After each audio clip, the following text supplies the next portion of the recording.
Though he was content with leading a humble life, Aristides was regarded by his compatriots as a champion of justice in all his actions.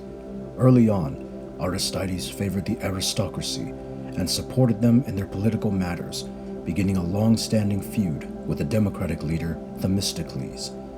For his continued adherence to justice, the Athenians nicknamed him the Just.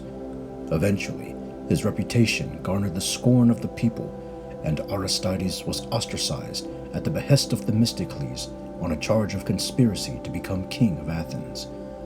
In 480 BC, 3 years into his exile, he was brought back to serve as an advisor to Themistocles as the Persian Empire was bringing war upon the Greek cities. The combined leadership of the Greeks forced the Persian king Xerxes I to return to Asia, leaving behind a massive Persian army in Attica. In 479, Aristides was chosen as the top general for the Athenians and led the army against the Persians during the Battle of Plataea. Plutarch details the various troop movements and religious practices that took place before and during the actual fighting. He even details a small encounter between Aristides and Alexander I of Macedon, where the latter warned him about the impending battle. After victory was secured, Aristides agreed to give the prize of valor to the Plataeans for the contribution of their land for the Greeks to fight on. With Athens secured, Aristides oversaw the formation of an alliance of Greek city-states called the Delian League.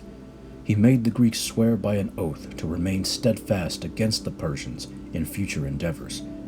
Plutarch notes he went so far as to take upon himself any guilt of perjury should Athens need to use force to govern the League. The great statesman would pass away in 468 BC, likely due to old age. Because he chose to live his life in poverty rather than enrich himself, his descendants had to be financially supported by the state. Several authors such as Herodotus, Socrates, and Plato would later refer to Aristides as an example of steadfast virtue and honor. And now, we shall turn our attention to his Roman counterpart.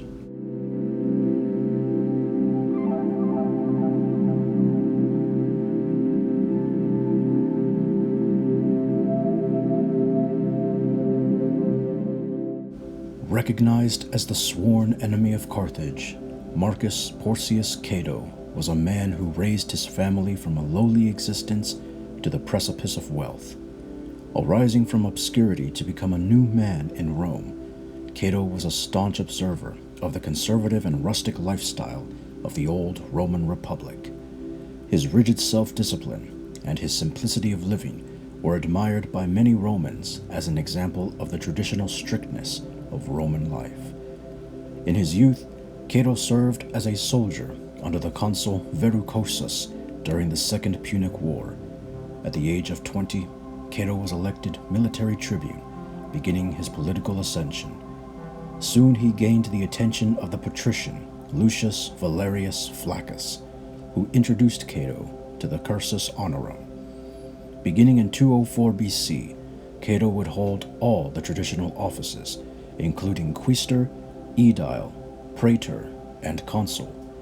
He would also serve as governor of Sardinia and Hispania during the 190s. After his consulship, Cato served in the Roman Seleucid War in Greece. His most notable action was his routing of Seleucid forces under Antiochus III at the Battle of Thermopylae in 191. Then in 184 BC, Cato obtained the position of censor. Here he is remembered for his strict adversity to Hellenistic practices and his construction of the Basilica Porcia, an activity center for political and commercial affairs.